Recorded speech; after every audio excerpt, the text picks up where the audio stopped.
When we started on the project, it was at a time when the ISO had their long-term energy plans and the energy storage wasn't in it yet. So the challenge was how to bring forward a project that wasn't being asked for.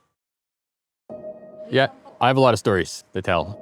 Oneida was the catalyst for the procurement and energy storage. It's been rewarding to be at the forefront of innovation, new technology launching in this region. It's been fulfilling watching the project progress from just a concept in a boardroom to watching megapads being delivered on site. If you had asked the team in the field, so behind me, exactly 3 months ago to the day, the vast majority of what you see in that substation was not here. We didn't have main power transformers. We didn't have a switchgear building. We didn't have a P&C building. We had to implement extremely aggressive compression measures for the projects. More specifically, 7 days a week, 2 shifts per day, so 20 hours per day since early September. What that's involved is, first of all, getting 70 medium voltage transformers onto their foundations, and then building out this substation behind us.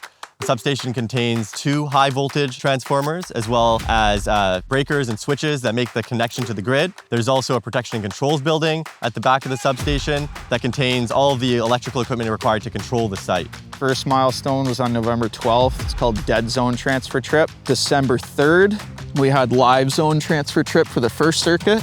And then today. Today was a very important day for the project because we got the second transmission line tested.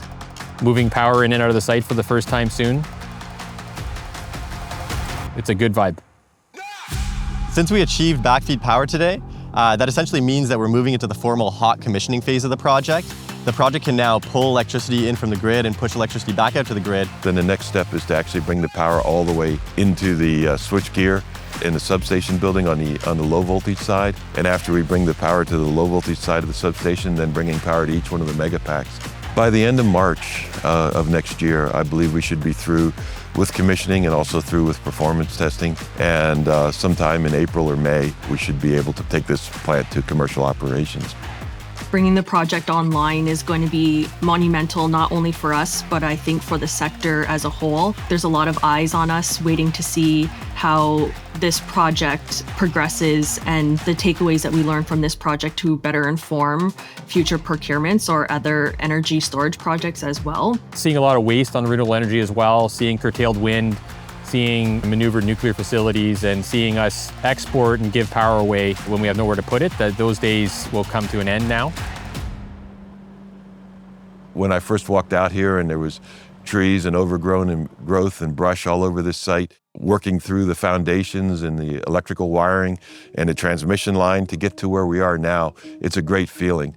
But it's a culmination of a lot of work from a lot of people, both the people that are working here in the field, but also the people that are working in the home offices of these companies. You need a strong team. I'd be the first one to tell you that you're only as strong as the team around you. Oneida played a really important role in developing the industry here in Canada to where it is today. It's the one that set the foundation for the rest of the project to be developed. We're starting to see some replication. The revenue models and the contracting and the market operations expectations were established on this project to enable more to get done. There's been a massive shift. Partners and developers are actively coming to us now because Indigenous business is good business and we're at the forefront of that sector. There is a place in the world for projects that are not standardized and normal just yet to set new precedents, set new business models, and create value for our country and reduce emissions more effectively and reduce energy costs for consumers.